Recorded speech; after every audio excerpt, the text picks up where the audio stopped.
Hello there, friend. You're about to enjoy an excellent Snaps game recap as me and Aaron tell you everything you need to know about the game of the title. Hope you enjoy. Have we recovered yet? How you No. feeling, dude?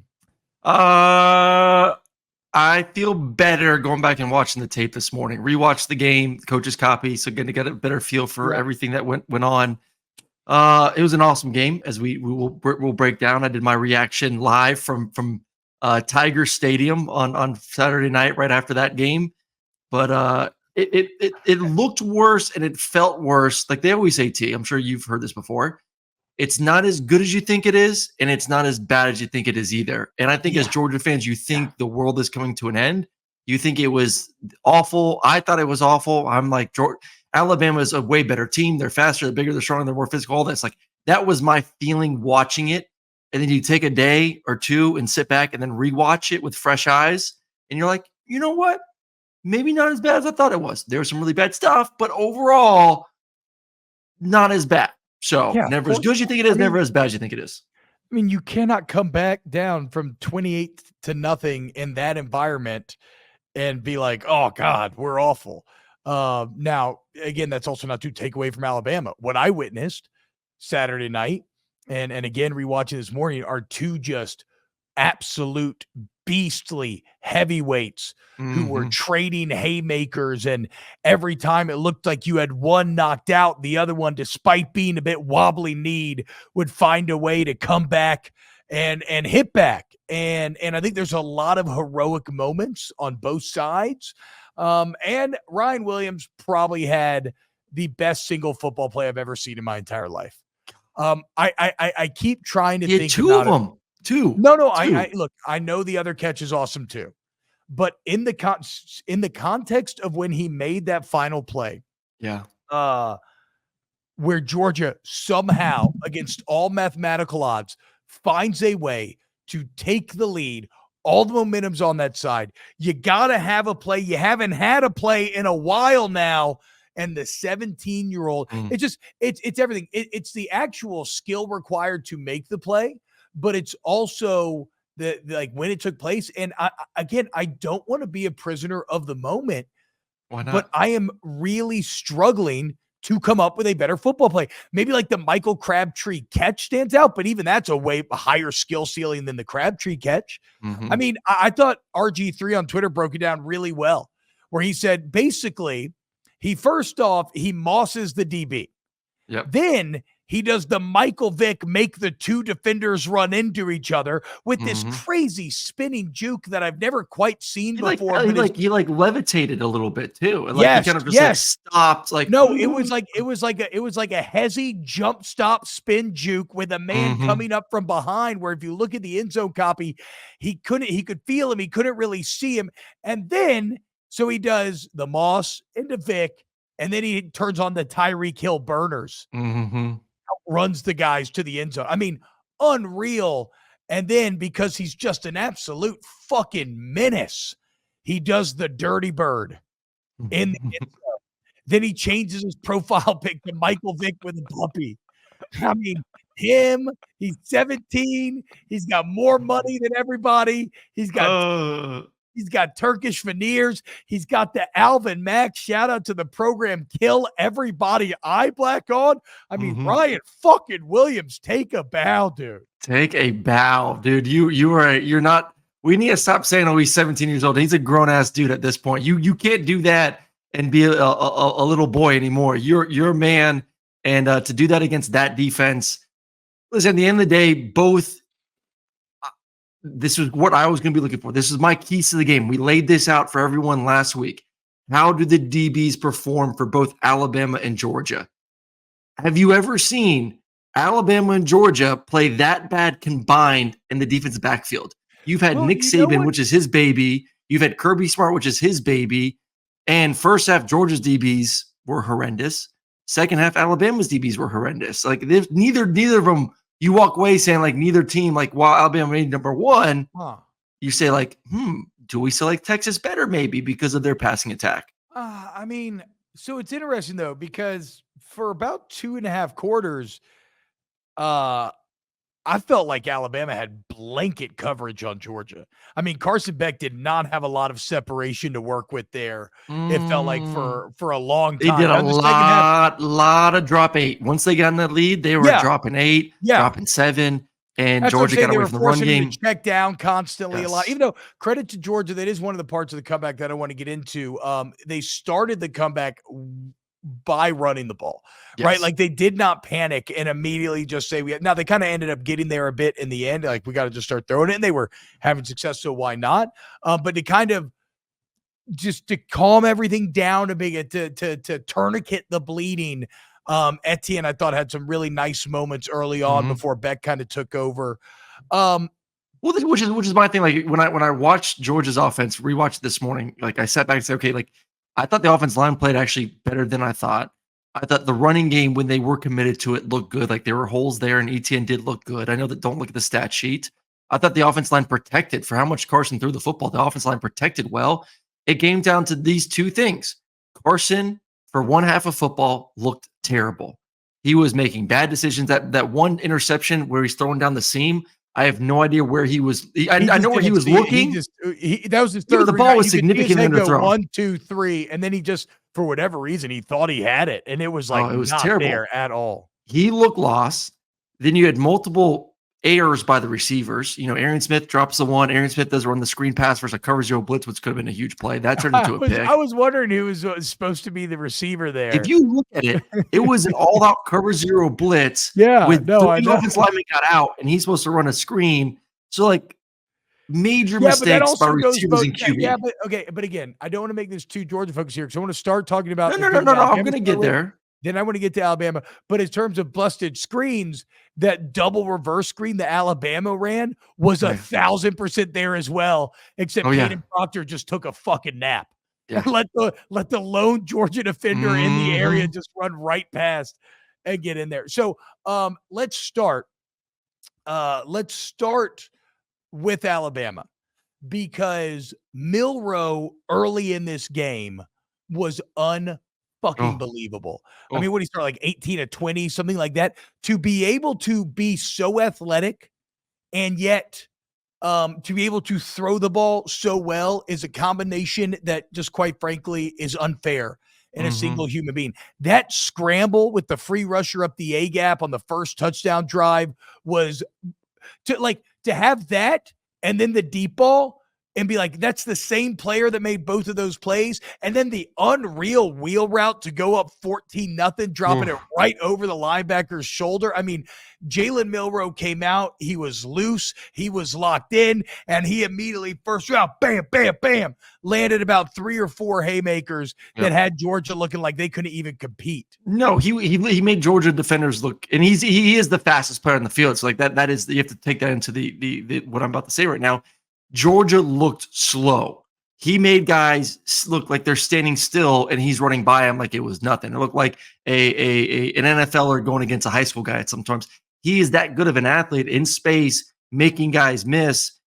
But it's the throwing. Like you said, it wasn't just the throwing, it was the decision-making. Georgia multiple times bringing both inside linebackers, and he sees it, feels it, and gets the ball out now. Finds green grass, finds a receiver, balls out. He doesn't get hit. He doesn't take a sack. What was Jalen's issue last year? Too many sacks, too many balls to the football. This game, it was, I have pressure, balls out. I don't have pressure, I'm accurate, or I'm going to run the football and I'm too fast, you're not going to catch me. This was as good as you're going to get from Jaylen, which, if he's playing like this, I don't believe there's anyone in America that can stop this offense or can beat him. If they play like they did in that football game, they win a national championship. You can't defend him. You cannot defend him. Yeah, I mean, Jaylen Milroe's final stat line for the second year in a row, the difference in this game. Yep. He's why they won last year. He's why they won this year.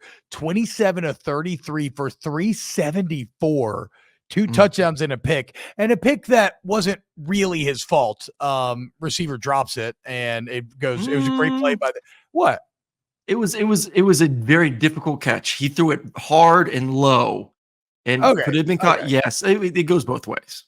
I'm not going to put it all on the receiver. And then 16 carries for 117 and 2 touchdowns. And that's 117 with sack yardage taken away, which I'm not sure how many times he got sacked, but we always have to remember that. So like but the point is no turnovers, right? And for the second year in a row, whether it was Beck with the fumbled like jet sweep or reverse, what was it in the SEC championship last year? The reverse, yeah. The fumbled reverse, or now all the turnovers in this game. You just can't make those mistakes on this stage. Second year in a row, Milroe does not, Beck does, and Milroe ends up the winner. Anything and also you gotta love the play calling and the play design from DeBoer here. I love the kind of walking off direct snap that they did when it was 3rd and short to get it to 4th and 1, and then Milroe ends up running in on 4th and 1. This is an offense that is truly just continuing to kind of evolve and find themselves, and Jaylen Milroe seems like the perfect weapon for Kalen DeBoer to play with and create around. Well, he's running quarterback design runs. It's not just when things break down. It is truly, you're a weapon. We're going to utilize you. And he didn't get a lot of direct hits either. You know, that's the one thing, like you worry about running Jaylen, like, okay, we don't want our best player to get hit, but he does a good job. One, because he's at great size. Two, he's elite speed, tremendous lateral ability as well. He didn't feel like he took a lot of big shots. Like everything was very glancing or going out of bounds. And I think that's going to be the key. Like, hey, coach, if you want me to run, or hey, if I'm going to get more yards on the ground, you have to prove to me that you know how to protect yourself. And I think he's done that through the first 4 games of the season to continue this style of offense, which, like I said, is just very difficult. So I want to do one more note. I want to have one more question for you on Jaylen Milroe. Then I want to get into Georgia's comeback, because I think it's that was actually my main thing I was watching in my film review, was like, how does a comeback like this happen? But what did you think about the Milroe final throw? Because here we have so here locally, the afternoon guy, I love him to death. He's been a good coworker for many, many years, Matt Moscona. He is firmly in the sunken cost fallacy with Alabama, right? He's been yelling, Bama's burning, they suck. And he's been talking about how Jaylen Milroe sucks, all this crazy shit, like he's not a good quarterback, whatever. But the point is, like, I've seen some people be like, oh, that last throw to Ryan Williams, like that was just so lucky. He just threw it up and his receiver made a play, which isn't wholly untrue. But Kalen DeBoer in the post game talked about it. About that's where they've been trying to develop him, is to make that sort of throw.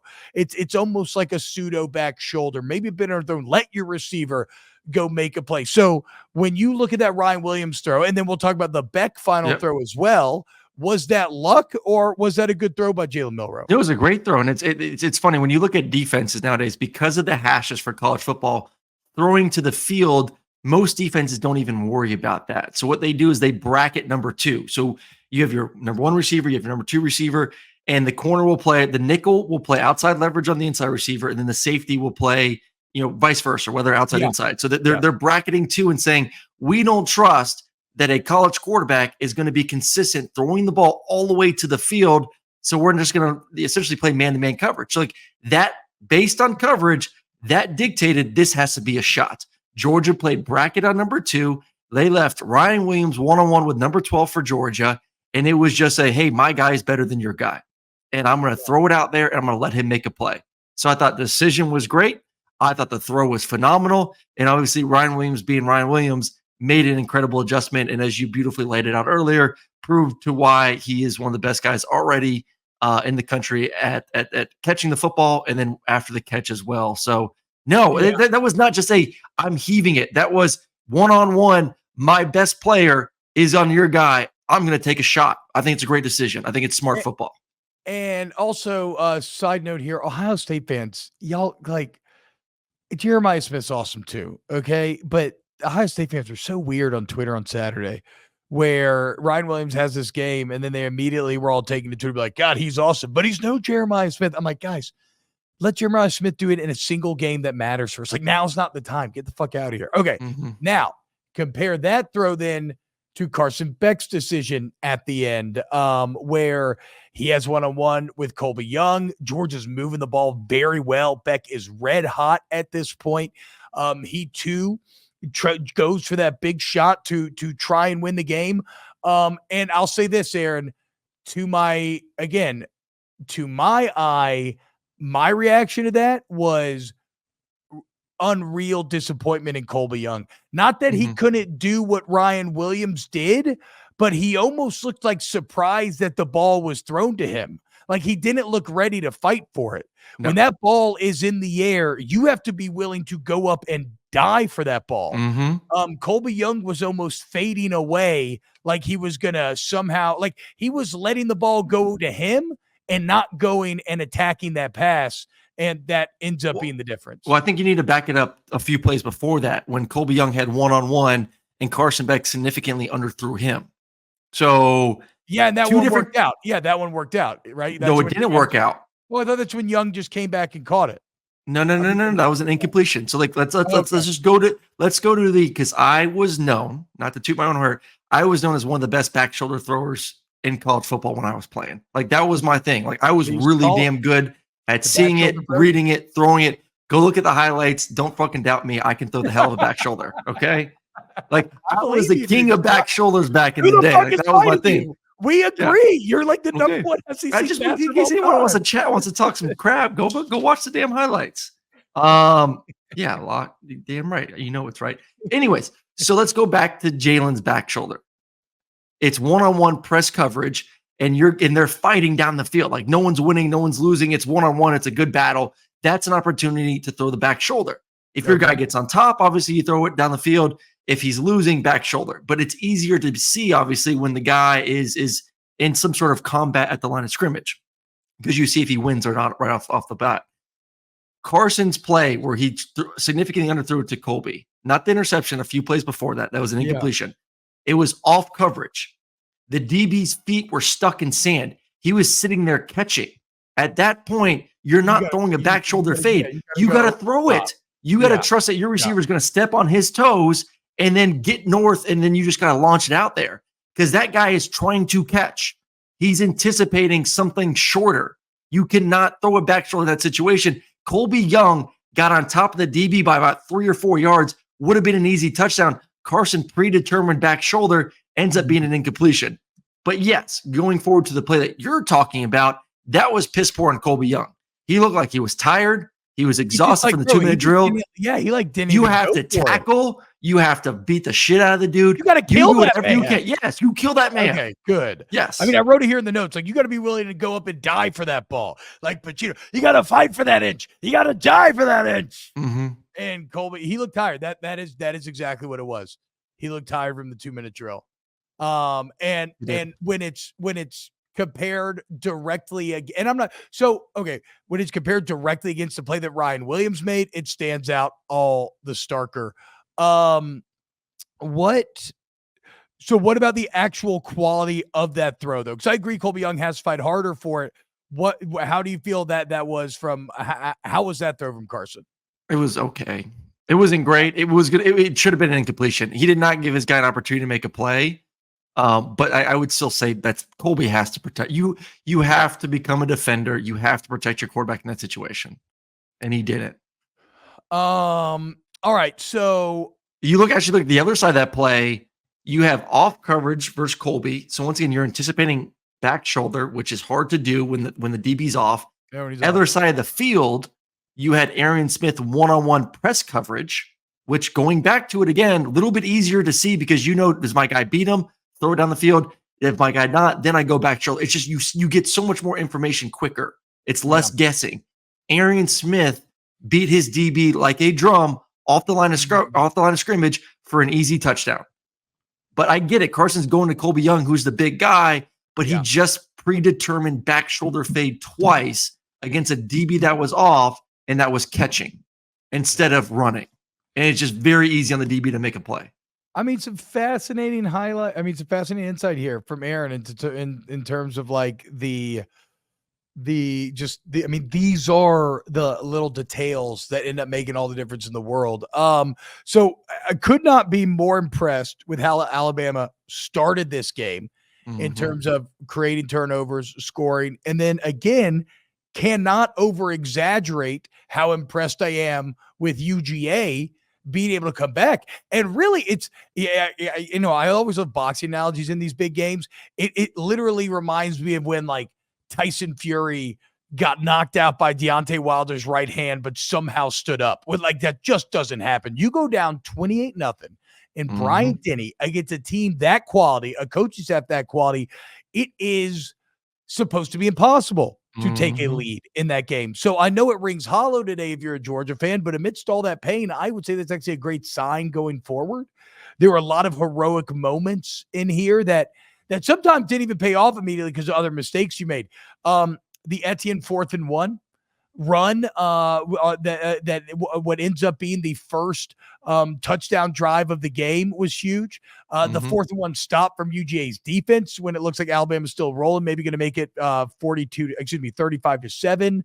The interception by 17 after the god awful Carson Beck pick to keep the game close. The fact that on the second drive of the second half, you got a 4th-and-1, 4th-and-3, and 4th-and-5 to make it 30-14. You got another 4th-and-6 the next drive, but then Beck fumbled. The 4th-and-3. And then like Beck has a few good throws in a row. This one he started to heat up. All of a sudden it's 33-21.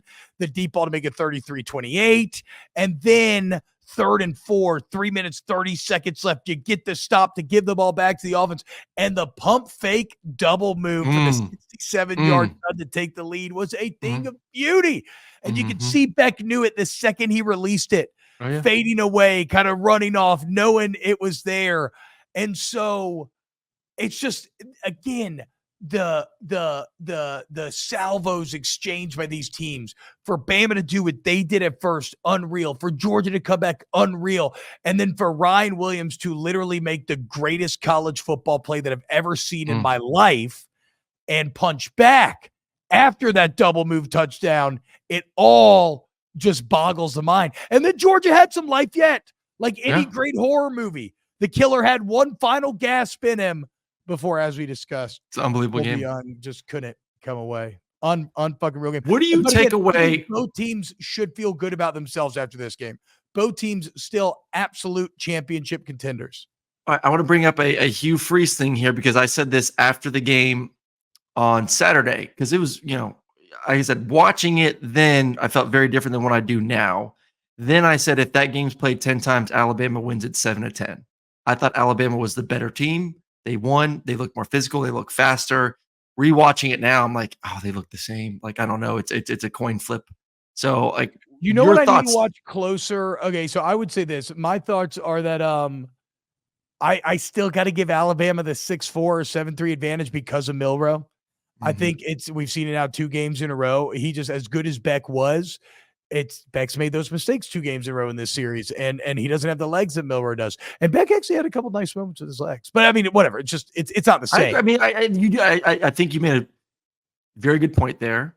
Of you have to take into account the SEC championship game because Georgia was supposed to be the better team then as well, and that was on a neutral site / more favored to Georgia, obviously being in Atlanta, and Alabama still won the football game. So this is back-to-back times of, people crowning, including myself, that Carson is this guy, and then in this game, Jaylen is one and he's played great. Now, help me out here because when I rewatched the film, I was kind of mainly angling from a how to the hell did Georgia come back angle, right? And so I'm mainly looking at like, okay, how did they get off the field on 3rd down? How did they create the big plays to score offensively?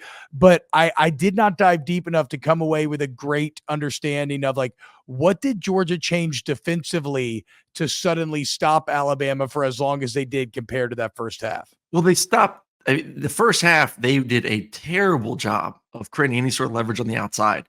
I mean, they were getting blasted. Like they would get into a bare front, and the tackles or tight ends were able to get that 5 technique to the inside. And then they were just hitting the outside, bam, bam, bam, bam, bam. Like so, they were better disciplined on the outside, not allowing those big plays to the perimeter, and they did tighten up a little bit with some of the coverages. Like I said, they got into empty a lot in that first half. Alabama, Georgia would bring pressure. Safeties were a little bit too slow to come down, and it was just like an easy 5 or 6 yard completion. And the big thing too from Georgia that you're not used to seeing, a lot of missed tackles. Like Malachi, who's the premier safety in college football, missed like 3 or 4 tackles. Yeah. And like that all kind of played into a really bad first half where things looked to be happening at warp speed for Georgia. And Jaylen was just processing it so nice. Like that spread offense. Hey, you want to bring those middle linebackers? Bam, 5 yards, turn to 15 yards. Yeah. So a And then mixture again, of that Georgia got better in the second half. and then you go back to like again that first drive where free rusher up the A gap, but Milroe's Milroe, and so he just goes like What was it making? Matrix. It was even making Miller miss in that situation. It was making him miss. Then a safety and a linebacker being there, and then he still ran around those guys. You're just like, oh my true, God. true. Oh my God. So look, great game, guys. You know what though, Georgia fans, I know it fucking rings hollow, like I said, and it hurts, but you shouldn't feel awful. It's the same thing I've said about USC coming out of Michigan.